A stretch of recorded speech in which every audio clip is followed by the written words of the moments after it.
Welcome to the Raising Great Kids podcast. I'm your host today, Kendra Fleming. Do you remember what it was like to be in middle school? Well, today we're going to break it down grade by grade.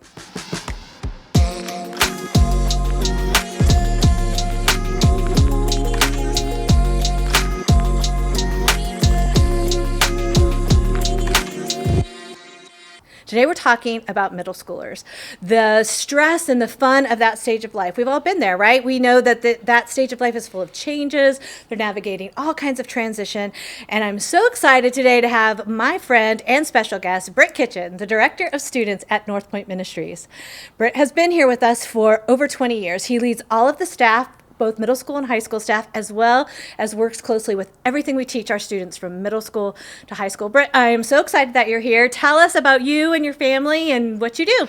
Yeah, I mean, I've got the best job in the world. I tell people I'm the big kid on staff, that I get to plan camps and hang out with students, and especially middle schoolers who you said are stressful, but it's more fun than stress, right? It is fun. Yeah, I think they're fun too.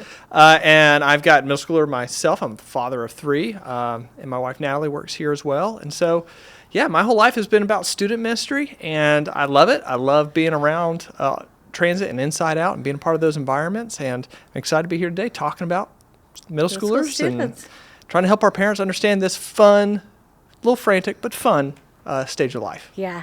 Before we started, we were both talking about like favorite memories when we were middle school, and it is a fun stage of life, both raising our own children as well as being in middle school ourselves. Oh, yeah. I mean, I remember being a middle schooler and spending the night at a friend's house and eating so many of those little sausage weenies that I made myself sick. And then just the other day, I'm watching my middle schooler eat a whole tray of tater tots by himself till he got sick. I was like, oh, yeah, that's what they do. That's what you do in middle school. So Yeah. It's fun. That's right. Okay, so tell us a little bit about like what makes the middle school season of life, that stage of life, so unique. Right. Well, you're going to go through more mental, physical, emotional, and spiritual changes in these 3 years than you're going to go through the rest of your life. The only time that really rivals this is like when you're 2 years old. But then again, think of middle schoolers like 2-year-olds. Yeah. It's kind of helpful. Their bodies, their minds, the way they think, their emotions are just changing so rapidly during the season. That's why I like really working with this age. But their frontal lobes, are not fully developed. The reasoning part of their brain is just beginning to kick in. Meanwhile, their emotions are just going crazy. Their amygdala is really strong right now, so their reactions, they have big emotional swings, and they can't help it. It's just part of this age. Their body's growing. Friendships are getting more complicated. For some, dating is starting to happen. And so, yeah, they act emotionally to every single one of those events. And so middle schoolers cry all of a sudden, and you sometimes look at them and think, are you not even engaging your brain and thinking? And they may not. Their brains really, the reasoning part isn't really coming online yet. What's really going to be interesting for a parent with a 6th grader is to watch them over the next 3 years, 6th, 7th, and 8th grade, as you watch their reasoning start to kick in and the ability to listen to their inner voice. One of the big things that happens with middle school during these 3 years is your ability to kind of step outside of yourself and reflect, to look back on the way something happened and say, did I like the way that went? Did I like the way that conversation went? Did I like how I did in that test? Did I like how I handled that stressful moment? Those are all new skills that they are just learning. They have never really stopped, thought back and said, oh, did I like how that went? And then begin to look forward. Okay, next time I'm in a situation like that, do I want to behave the same way? Do I want to behave differently? Do I want to meet someone's expectations? Am I okay if I miss that person's expectations? Those are all brain functions that as adults happen, instantaneously. We don't think about it, but they're just starting this age group, which makes it so interesting to work with them. Yeah, for sure. So it's been a while since I've been a middle schooler. I bet like all the parents listening, it's been a while since they have as well. And I do remember some things about those years for sure. But what is it like to be in their bodies with all that stuff you just described going on, to be a middle schooler? What is life like for them? Well, they wake up one day and, joints ache and their shoes don't fit anymore. And so that is all happening. And that's like the go-to jokes everyone makes is about puberty and their bodies changing. And it's true that all is happening. But once again, their identity is forming, and that's the big thing that's happening right now. The way their brain processes information is very different from the last season of life. So the analogy I usually hear is them talk about middle schoolers as engineers, where their brain really wants to figure out like how things work. They're not really quite philosophical yet and abstract. It's very concrete thinking. How do friendships work? How does my school class schedule work? How does it work to get my parents to give me a phone? And they just want the bottom line, boil it down to me, tell me the steps. They don't want to know the whole backstory and reasoning yet. And their brain is trying to take things they learn in other situations and pick up and do if you do ABC with this friend, pick that up and do ABC with this friend, and that will make that a best friend. They can't quite figure out, well, maybe those friends have different personalities or you've got different history with them. They want to just take up the boiled down, easy basics of whatever interaction with the person or class activities and pick it up and just do it someplace else and expect it to work the same way. Their brains are very concrete. We're not abstract yet. And so that's the fun part of watching them try to figure out. By 8th grade, you're going to start seeing students realizing, that engineer mindset of just take that conclusion and apply it over here. They're going to say, well, that doesn't always work. You'll see them working out of it. But I'm painting with a very broad brush here. But for our 6th and 7th graders especially, the engineer mindset is usually what we talk about. Sure. So I know from a child who just starting 6th grade to an 8th grader leaving 8th grade about to go to high school, massive change happens, right? From the beginning of 6th grade to the end of 8th grade. I feel like when I see those 6th graders, I'm looking at children. Children are in the room. You are, yeah. And then when I get to 8th grade, I'm looking at teenagers. Young adults are definitely in the room. So tell us a little bit about kind of that spectrum. I know kids are developing it all along the way, but let's start with 6th grade. Sure. 6th grade, it's always funny in the transit world as Promotion Sunday, the first Sunday of the summer, as we lose these 8th graders have left the room. They're now in high school, and we get these new 5th graders who are 6th graders, and we say the average height just drops several feet. And everyone feels like, oh, wow, we forgot how small they are, and it's a big change for us. And the 6th graders, it's such a big year for them. They're going off to middle school. Friendships gets more complicated. But I know our listeners really are curious, okay, well, what does the church say? How do they develop spiritually? And for a 6th grader, the big thing is sometimes we joke about the 6th grade atheist. So up until now, their faith is very much influenced by their parents. Parents are always going to be the biggest influence on a student's life. But the faith is sometimes seen as, I just believe what my parents believe.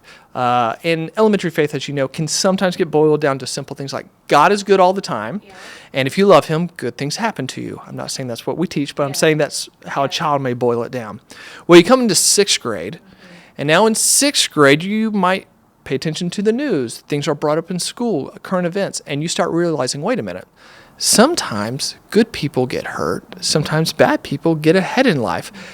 Does that mean God's not good? If we only did one talk in transit, the one talk we could do 1,000 times every student is asking is, why do bad things happen to good people? Because it's breaking the 6th grade paradigm. That's the way their brain has been thinking for years, and all of a sudden that seems broken. So if a 6th grader ever says, well, I don't know if I believe in God anymore, it's like, oh, good.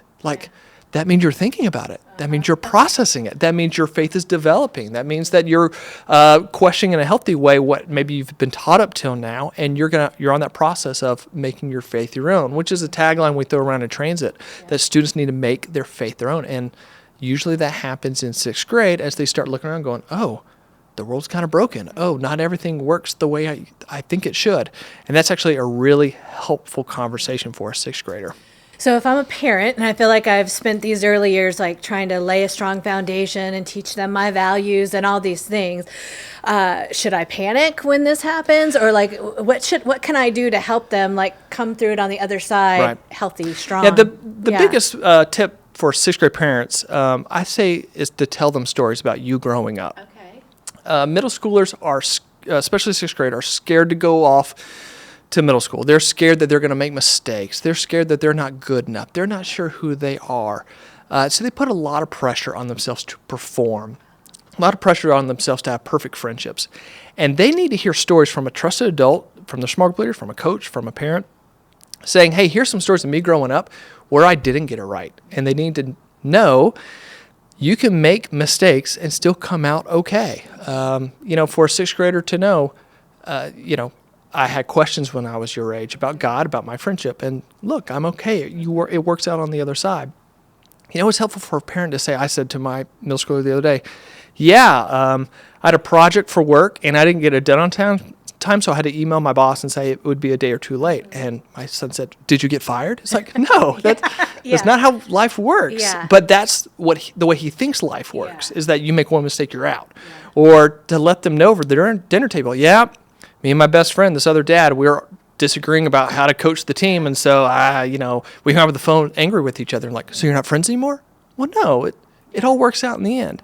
They need to hear stories like that. They need to hear where you're from, what it was like growing up. They need to hear how your parents treated you, what it was like to finally convince your parents to give you more freedom. They need to hear those stories because they're walking around with a lot of pressure on themselves to get it perfect every time. And they need to know you can have questions about life, you can have doubts about who you are, and you'll work through those questions and come out on the other side of this. Sixth graders put a ton of pressure on themselves, like, who am I? Who am I to this group of friends? Who am I to that group of friends? Will I survive middle school? What happens if I ever don't turn in a project on time at school? And they need to hear stories from trusted adults saying, you'll be okay. Yeah. You'll come out on the other side of this. And it's probably good for parents when you start to tell those stories. You remember, oh, that's right. I had my own wrestling with what my parents believed versus what I believed, or if I would be in trouble and what the consequences would be and all of that. It's probably good to kind of remind yourself you wrestled that way too. You forget all the stories that happened to you growing up. I mean, as we prep messages for middle schoolers, everyone's like, how do you remember all those stories about being in 6th, 7th, 8th grade? It's like, when we sit around and just start talking about the problems, your brain starts unlocking all these memories. And that's what students need to hear. That's what parents need to start unlocking. It's like, oh yeah, I remember being mad at a friend. Oh yeah, I remember having to go to a teacher and say, I'm sorry I didn't turn it in on time. And that's what they need to hear. Yeah, for sure. Okay, what stands out for you for 7th graders? Well, I don't want to scare any 7th grade parents. Yeah. But 7th grade is the most deceitful age. Okay. 7th graders lie. Yeah. They lie all the time. And your students probably totally different. Mine never did. Yeah, right. And once again, we're painting with broad brushes. Maybe your students can be in 6th grade or 8th grade when this all happens. But mentally, what's going on, as that logic part of their brain is coming online, as their highly emotional part of their brain still going crazy, they start getting themselves into tricky situations. Okay. There's always the story of the middle school guy who's dating 2 girls, and he did it because he likes both of them, or like he didn't want to disappoint this person and didn't want to disappoint this person. And it's never crossed his mind that girl would ever talk to this girl. Like, he hasn't thought about that, And so he's shocked to find out that, oh, wow, you 2 guys might talk to each other? Like, never crossed his mind. Or they get caught telling you they're going to walk to the library with a group of friends. They actually wind up walking to McDonald's, and they say, wait, you talked to Billy's mom? Yeah, I can talk to Billy's mom. It's never crossed their mind that 2 parents might talk. And so they're deceitful, but they almost can't help it because of what's going on in the brains. They're so highly emotional. I don't want to disappoint this person. The whole crowd's going this way. I don't want to be left out. And the logic part has not even kicked in. They've never thought, oh, well, maybe someone's going to check up on me. Maybe these 2 groups of friends are going to cross the stories. Maybe the person who I act too cool with over here is one day going to talk to my friend over here who I'm still into Pokemon with. Like, it's never crossed their mind that those groups might talk to each other. And so they wind up lying all the time. And you still got to be the parent. Yeah. You still got to discipline. Sure. You still have to teach them the lessons that they shouldn't do it. But you almost got to find some compassion for it because they almost can't help it. Yeah. And I mean, is that your advice in this stage of life to parents, to like bring a lot of compassion to the table, hold them accountable, let them have the consequences, almost let them learn the lesson, right? Oh, for sure. Like what happens when you try to date 2 girls at the same time. Yes. Yeah. You got to let them make mistakes. You got to let them, one of the great secrets in the school is like middle school grades really don't count. So they forgot to do a project and, okay, don't email the teacher. Like, make them go tell the teacher, hey, I hadn't turned it in. Well, it's 15 points off a day or what?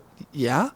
You're suffer the consequence. You're going to have to stay up late the next couple of nights and do that. Yeah. They've got to feel all that, 7th graders can wind up being like preoccupied with only wanting to do what I'm good at. They're preoccupied with their lack of ability or their abilities, and they only want to do those activities that they know they're going to be good at, that they're going to succeed at. So sometimes as parents, you got to like nudge them to like, no, go try that. Go see if you're good at that. Try out for that sport. Try out for that that activity after school, because they can just get locked into, well, I don't want to risk anything. I only want to do what I'm good at. And so it's the trickiness of this age group of when to push them, when to try to get them to try new things, because left to their own devices, they don't always want to risk it. Yeah, that makes sense.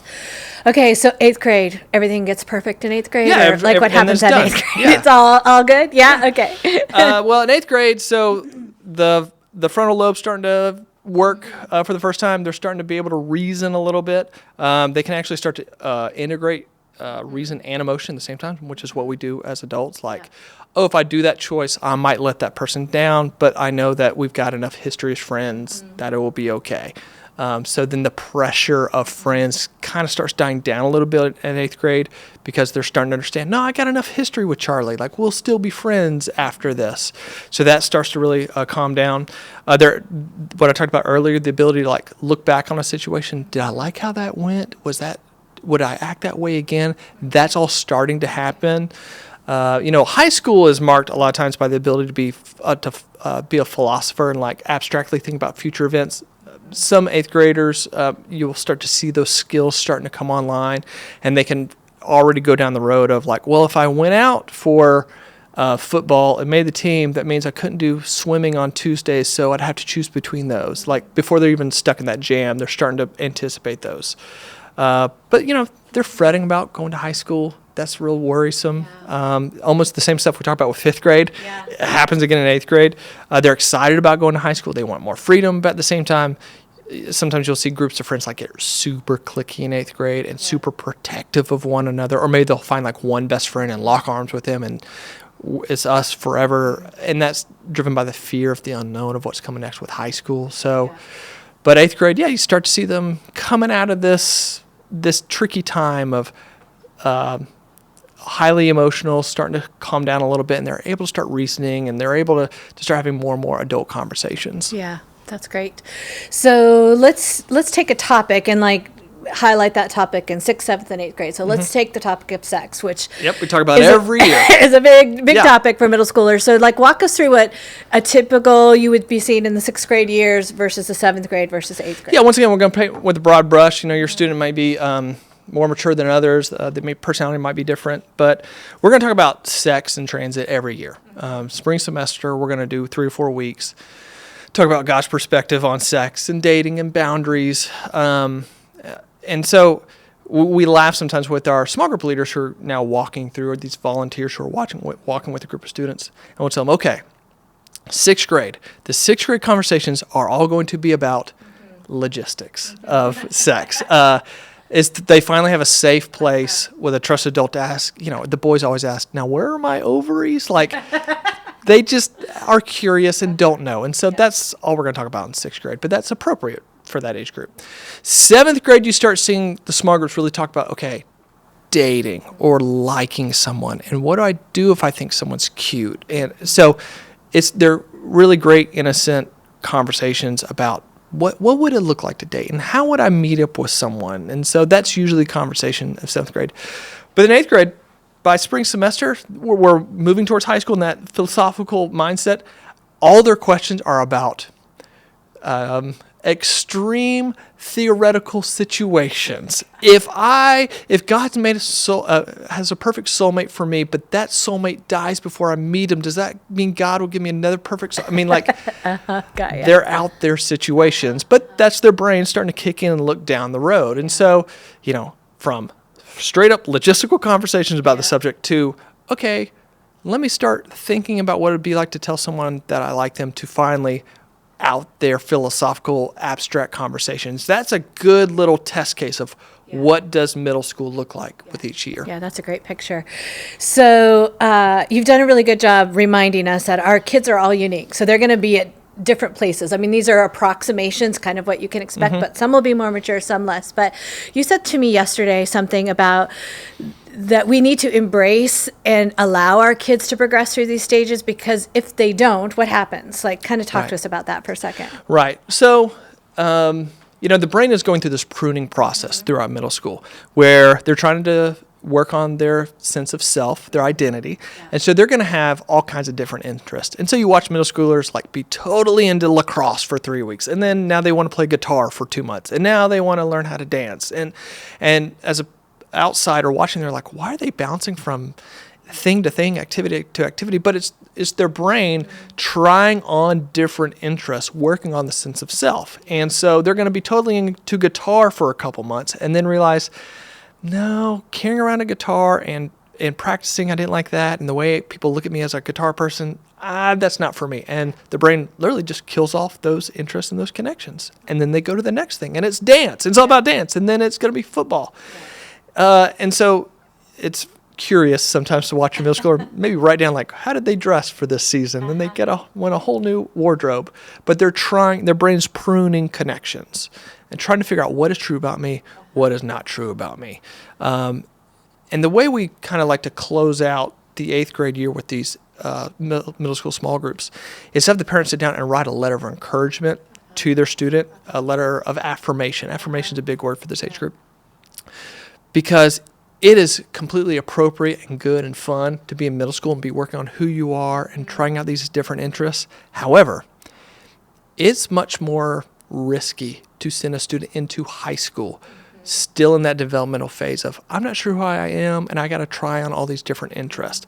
It's good and fun, and actually the way they set up middle schools and way they set up the activities in middle schools, like they're all there to be tried on for you to work out who you are. If you have a student walking into high school and they have no sense of self, they have no sense of who they really are, that's where I start to get worried. Sure. And so allow middle school to be this great little laboratory. Yeah. Allow it to be this place where they try on different interests, and you may be pulling your hair out, driving all around town, trying different activities every few months, but that's what this age group is about. Yeah. And we need them to work it out now because the stakes get a little higher the older they get as they head into high school.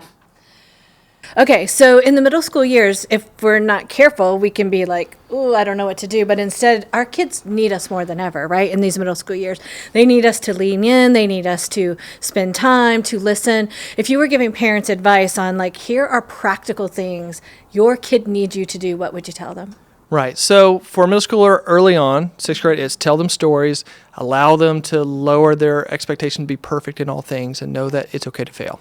As we get older, as they start going through this pruning process of trying on different interests, your job as a parent is to start affirming them and encourage them when you see something that seems to ring true for them, that seems to bring them life, bring them energy, make them feel good about themselves, help their self-confidence. You need to encourage that and affirm it like, hey, you seem to be good at that. Hey, I'll drive you to the lesson. Hey, let's go buy you all the gear you need for that. We end the 8th grade year, those small groups, with having the parents write this letter of affirmation. And it's about encouraging them as they go to this season of high school and saying, hey, you've got this figured out. You've done the hard work of figuring out yourself. And let me encourage the pieces that I know are true about you. And students listen to that. They're looking for those trusted adults in their life as they go through the pruning process and trying different interests. They're looking for help from someone like, hey, will you help me? Say, hey, that seems to be true about you. That seems to be true about you. So give them that affirmation. Say, hey, you're really good at that. Hey, I love watching you do that activity. Hey, you seem to be a great teammate in this area. They need that encouragement because left to their own devices, sometimes they give up on activities too soon. Once again, they're obsessed with their ability or lack of ability, and if they don't have immediate success, sometimes they give up too quickly. So for a parent, it's that paying attention to them, what do they seem to really be interested in, and that brings them life, and just, hey, encourage and affirm it. Like, keep going down that road. That's true about you. And like I said, that's actually how we end those 8th grade small groups with this time of parents reading these letters, because if you're sending a student into high school and they haven't gotten a sense of self, a sense of identity, the stakes get raised at the next season of life. And, students need this laboratory of middle school to work that stuff out. Okay, so as we wrap up here today, what does it look like for us to make sure that our middle schoolers are ready for high school?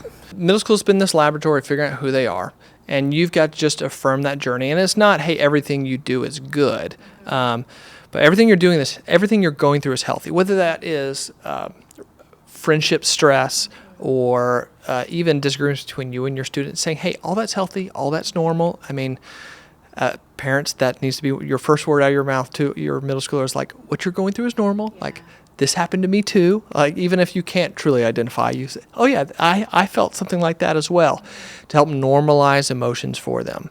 And then from there, helping point them in the right direction, encourage them to go down the right road. The more specific you can be with that encouragement, the better off the student's going to walk away feeling about, okay, my parent or trusted adult does notice that I'm good at that, or does think that's the right choice for me. Because their brains are working so quickly at dropping synapses connections, sometimes they need someone to say, no, that was the good one. That brought you life, that brought you joy, stay with that interest. Because a lot of those activities right now are kind of crutches, and people badmouth the word crutch. Like, crutches help you walk. Like, crutches are helpful.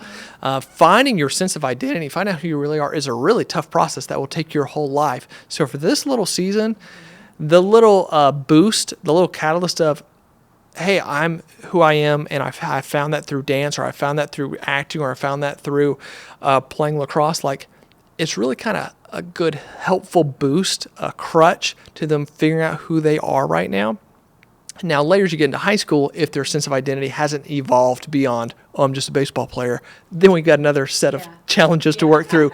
But for now in middle school, as they get ready for high school, it's okay if a lot of that is built around, hey, I just love science fiction, and I read all the books, and I know everything about the Marvel movies. Like, that's okay for now, because it helps give them a little hint, a little boost, a little crutch as they're working out who they are. So you as a parent, you're paying attention, trying to be specific in your encouragement and affirmation as their brain is trying on different interests, trying on different versions of self to say, oh, that one seems true about you. Oh, that one does seem to bring you joy. So that by the time they're off to high school, they've got a really good idea of who they are, and they're comfortable with that. It's a tough season, but I mean, it's so much fun to watch a student come alive and realize, oh, I like that, and I was good at that, and now I've got a better sense of who I am, and watch their self-confidence start to rise. To watch a sixth grader totally overwhelmed by all the friends. I mean, we take, 3 elementary schools, drop into one middle school. I mean, there's just so many people they could be friends with. And by 8th grade, have figured out, oh, I get along with these people, and these people encourage me, and that seems like a good, healthy friendship. Like, to see that process take place is why I still work with this age group. It's so fun to watch. Oh, it's so obvious as you talk that you are passionate about this. I love it. So this has been so very helpful. Thank you. We will be having you back. I'm committing you right here and now. Yeah, I would love to, anytime.